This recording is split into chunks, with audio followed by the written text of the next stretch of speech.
Welcome back to the Close Mode Podcast. I'm Dan Sanchez, and I'm back with Brian. In fact, it's good to be back in the host seat, Brian. I've been the producer for the last 13 or 12 or 13 episodes here, just on silent mode. At least in the last episode, you started calling me out, and I started throwing things in the chat. No one can see it, but you were still mentioning it. But I probably need to come. I need to bomb more episodes. Is what I need to do. I failed because yes, I was trying to goad you into breaking in. So next time, next time. I thought about it. I'm like, maybe next time. Maybe next time. I don't know if I want to do that as producer yet, but It's fun to be back in the host chair, to be actually involved in the episode, because I'm a podcaster. Gosh dang it, put a mic in front of me. I like to talk too. I especially like to ask good questions, and I'm just hungry. I want to learn. So, and wait, but I wanted to start off before we start. Can I tell you, you look smashing in your red velvet onesie. It looks really good today, I have to say. It's very got my onesie on today. Did I put my hood on? Yeah, since it's a video podcast. Yes, you look like Devil Smurf. It's good. Oh man, sorry. Every time I come on, I'm gonna be like, "Hey, it's a onesie day, Brian. You know how it is." Today, We're talking about the state of sales enablement, if you saw the title. But before we jump into that, I just want to have a quick pause of celebration, because this is episode 23 of Close Mode, and we just launched beginning of November-ish. And I have to say, I saw a post recently from Alex Hormozy that said most 90% of podcasts don't make it past the first episode. So 90% of them do episode 1, never publish again. And if you make it past episode 21, you're in the 99 percentile of as far as podcast publications go. It's a low bar, but I'm glad we're there. We're not dead. But we're going strong. I mean, dang, we've done that's a lot of episodes, and we're doing 8 guest episodes a month. There's our 4 we're doing every month, you and I. So 12 episodes a month is no joke. I mean, it's a pretty rapid pace. I'm usually, as a podcast guy, trying to just convince companies to do one a week, and they're just like, "Oh, can we only do one a month?" So, way to take it by the horns. It's a lot. But selfishly, having done so much so fast, I got some questions for you. Oh, you just fire away. I like being in this other chair now. Yes. So the cool part about being the producer is I get to hear all these conversations, and I'm there taking notes as these conversations are going by. And I've noticed we've done a lot of shows on sales enablement, hence the title of this podcast today, The State of Sales Enablement. Yeah. And I kind of want to do a recap, because so many of them have focused on that, to kind of see what you think of the state of that right now. Starting with, what have you learned after talking to all these guests about it? What are some new things that have popped up for you about sales enablement in general? Well, it's not a sleep at the switch. I mean, it's change, right? So it's really exciting. I think it's good change directionally. It's relevant change. There's a lot of purpose for people now, and a lot of energy to say, let's move forward into a new thing. And I suppose we'll end up talking about what that new thing is. But overall, that's it. I feel like it's a function in shift in a really cool, good direction. Yep. It's good. Change is good. So before we jump into what it's changing to, what is it changing from? What was it before that signified that being the big thing that you've noticed? Well, I sales enablement is one of those things. We've talked about this before. I'm married to a Hawaiian, and I have, in fact, on this arm, a Hawaiian tattoo, who's allegedly a Hawaiian god. And depending on which Hawaiian you ask, it's a different god. And so I think which is pretty typical with my relationship with my Hawaii family. I'll get 5 different answers to the same question. But I think it's similar in sales enablement, where it kind of depends. There's such a wide range of the people who are leading them, where they sit in their organization, what function they're actually providing, right? But I would say that there is, so that being said, a wide range. At the highest levels, there's a lot of people that think about sales enablement as training, right? Oh, so those are the training guys. This is not the training department. Sales enablement, I read 10 different consultant definitions, and the only 3 things that were in common were it's training, it's technology, and it's coaching, and content. So that's the function. So I think and it's also, this is interesting to me, and this might sound pedantic, but the shift from it's been known as sales enablement or enabling sales. And so that would say to you that, okay, the sale is done. We're done. And we're now making this transition to enabling revenue, which means we keep going. And, a moment ago, we talked about there's this massive change happening. It's a subtle name change from sales enablement to revenue enablement. But in my mind, when you flip those words and you go from enabling sales to enabling revenue, you see this whole broader picture of the entire buyer journey rather than just getting the deal. It's funny. I remember thinking we talked a lot about sales enablement back in a previous podcast I hosted on B2B marketing, and we talked a lot about sales enablement, but it was always from a marketing perspective, yes, which was like almost always content, yeah, nothing to do with training, and some about technology, yeah, because that's where marketing overlapped with sales, with sales enablement and those things. So coming in and thinking about training being actually the massive elephant in the room when it comes to sales enablement, I'm like, oh, that's news to me. Didn't know that incorporated it. It's kind of funny though. I'm like, how do you sales enablement is such a broad definition that I'm like, how do you separate sales ops from sales enablement? Yeah. Is sales enablement always new things adding on, and sales ops are essentially supporting existing processes? I'm like trying to figure out, I'm like, what? We have all these names floating around, which is, I guess, typical in business. We're just naming things willy-nilly. Yeah, I think it depends on which Hawaiian cousin of mine you ask.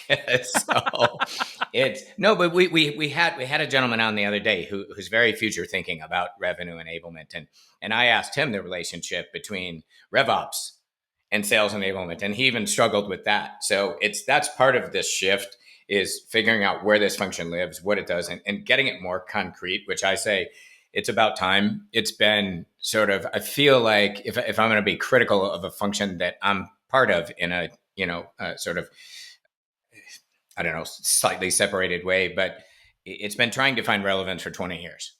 And so now it's time to get really tight on defining where does it live, how does it interact with sales ops, rev ops, marketing, the IT, everybody. So now that it's coming under this umbrella of revenue or revenue enablement, how is that opening? How is that changing things? What new components are being added to this function?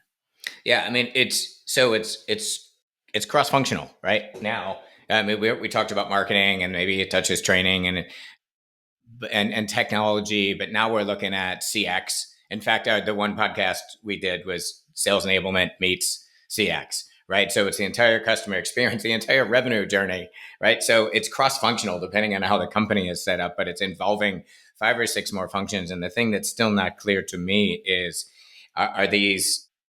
do reporting structures change? Is this formal, or is this more, dotted line influence based stuff? And I think that's what's got to happen from here is some better best practice models for how are people compensated, how is this thing funded, how do reporting structures work? All of that's in flux, and I think the Revenue Enablement Society is, by the very nature of making their shift from sales enablement to revenue enablement, they're doing what they should do, which is taking the lead. Somebody in the industry has got to take the lead and begin to set that true north. And Dan, you and I have talked about before that I was part of one of the first national account organizations. And some people listening might remember there was just sales. And when national or global or strategic accounts came out, a lot of executives were like, what the hell do those guys do? What is that? Why should I fund it? What's my ROI? And Strategic Account Management Association led the charge on bringing together the best and brightest and put together decks and talking points and org structures and comp structures and ROI calculators to bring back up to the executives. And I do feel like this industry has got to go from it depends. What is the definition of revenue enablement? Who do you report to a little bit more consistent one of recommendations to say this is what we know to be the best functioning model. I do find that it's like tremendously important. If you're going to lead in a new direction, you need to be clear on your definitions, and you need to have a very clear goal. Yes. And a clear, essentially a mission and a problem that you're coming from. Yeah. This is why we're doing it. Here's the problem. Here's where we're going. Here's why. Yep. If you don't have those things in place with clear definitions, then people might get all excited because it can mean a little bit of everything to everybody, but it's hard to know if it's ever going to it's actually going to make the progress that you're hoping for. Exactly. And that's kind of what I was opening with, that it's an exciting time. It's good change. Like there's a lot of energy. I think the very shift of a word from sales to revenue is one of those big shifts, maybe a Malcolm Gladwell tipping point thing where like that made sense to everybody. But what you were just saying, I feel like it's that next level down of operationalizing this thing. And then 3 levels below that again of, reporting structures and success metrics and, different models for different kinds of organizations. But I feel like that's the next level down to move this more quickly, because we don't want to go another 20 years. We have this moment in time right now where I think we caught the ears of some executives with this shift, and now we just have to execute. Well, I like the change. I think just changing the name brings more clarity to it, because before it was confusing. I will say, like, lots of things are changing. What's staying the same?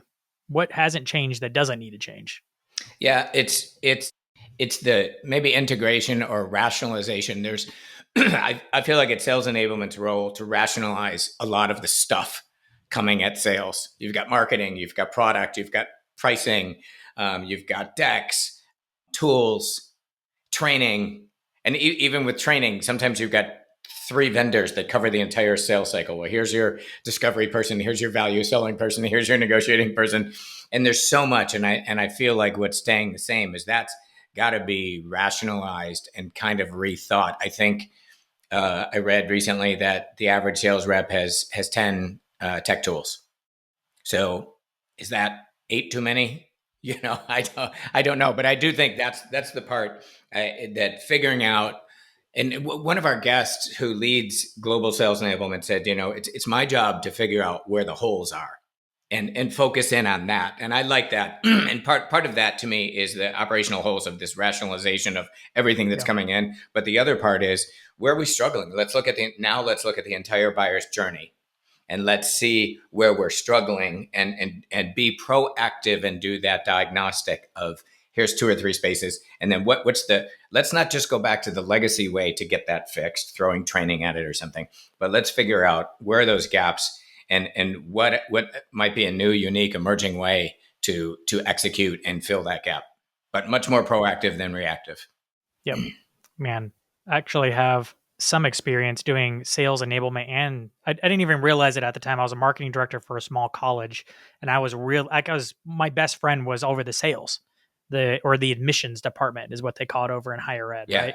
It's actually similar to B2B sales, because you're talking about this long, complex process. There's multiple stakeholders, parents, and all this kind of stuff. So it kind of mirrors B2B sales nicely, because again, it takes usually like 6 months to go through the whole cycle with one person. And I ran all the tech. I set up all the technology. I did all the enablement, all the resources they need. The one thing I didn't do is the training, but it was like the biggest part that was like the most painful to me as the marketing guy. I'm like, I'm sending you leads and I'm listening to your calls and they freaking suck.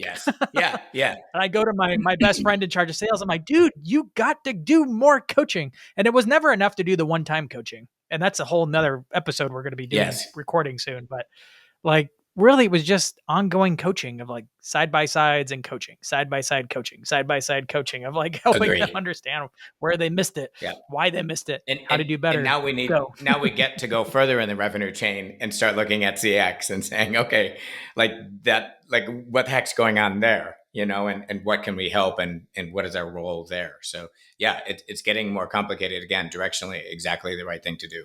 So with that being said, what do you see coming next for sales enablement, now revenue enablement?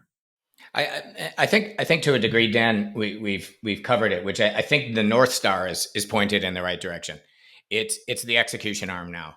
It's it's the industry aligning on some standards. Again, I know I often mention this national account thing, but anybody who was part of it knows that thing made a big leap because the industry standardized somewhat on a few different models for how things worked. And so I do think the next thing is reducing that variance and coming up with 2 or 3 models for 2 or 3 different kinds of types of organizations or industries. Beginning to, we clearly know what accounting does. We know what marketing does, right? But we don't. The marketers debate that That's all true. day. That is true. Good point. Good point. But yeah, I mean, we a lot of other functions are clearer than this one because my original answer to you was it depends. What organization are you in? How do they define it? That kind of thing. So bringing some structure, some best practice, people sharing across companies, probably with non-competitive types, but and that's what I saw happen in the national global account arena, where practitioners began really sharing with one another and developing models and executing against those models, and most of all, communicating to executives against those models. And there is one thing that I feel really strongly about. I think that what's next is revenue enablement is the execution arm strategy for senior leadership. So the answer to what is revenue enablement, there might be an org chart or something. But if you were my CEO, I would say, well, Dan, what are your goals in 2024? Goals that can be executed by sales or customer service. What are your goals? That's what my job is for next year. And the thing that we know from some early primary research we did is that executives will jump on to initiatives when it's seen as the execution arm of what's important to them. Yeah. So yeah. I believe there's a certain that's where you're going to get buy off. That's where you're going to get funding. And that's and in a lot of the interviews I've done, I didn't hear a lot about my role in sales or revenue enablement is to connect the strategy of the leaders one deal at a time to the tactics of the sellers or the tactics of the service people or even the marketers. And I believe that's if there's something that goes below revenue enablement, if that's the North Star, it's to me the next line down is we're strategy execution.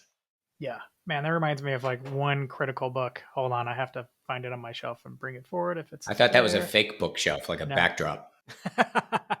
Nope, no, they're all real. Right. I've actually read them all, but I can't find it on my shelf. Oh, that's frustrating. It'll come to you. No, there it is. There it is. It's a fat one by one of your friends. It's a Kaplan and Norton book called The Execution Premium, right? And this book was written to address the gap of like, hey, like we're coming up with strategies all day and we have great operation people executing. These two things aren't getting connected. Yes.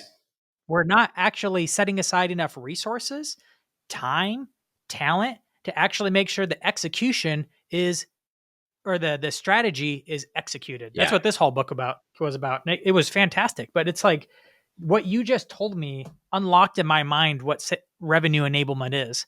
It's the execution of the strategy because it needs its own resources, because you can't like if you're changing the wheels on the bus while it's running, which is like the common business metaphor, right? Or fixing the plane while it's flying, pick your metaphor. Yeah. You can't take off the wings while you're flying. You can't take off the wheels because you can't like expect the wheels to change themselves. Somebody else has to do it. Somebody else has to make those changes and make sure they're seen through, because you don't want the salespeople to get off the phone. Yeah. Right? You can't afford to take them off for too long. So that's why you need a department dedicated to making sure your new initiatives to improve what they're already doing is set aside. Budget, people, tools, in order to make sure it's gone. Now it's like crystal clear in my mind of what revenue enablement is. Well, what I love about you pulling that book down is one of my favorite books, which came out quite a while ago, addressed a really serious problem. And I'm not sure people did much with it, but I think the revenue enablement people could benefit from, it's called Aligning Strategy and Sales. And I believe it was Frank Cespedes, who's a Harvard lecturer, I think. I know he published it on HBR Publishing for sure. But Aligning Strategy and Sales. And he talked about that lack of connection. I'm, going to change his words a little bit. How do you execute strategy one deal at a time?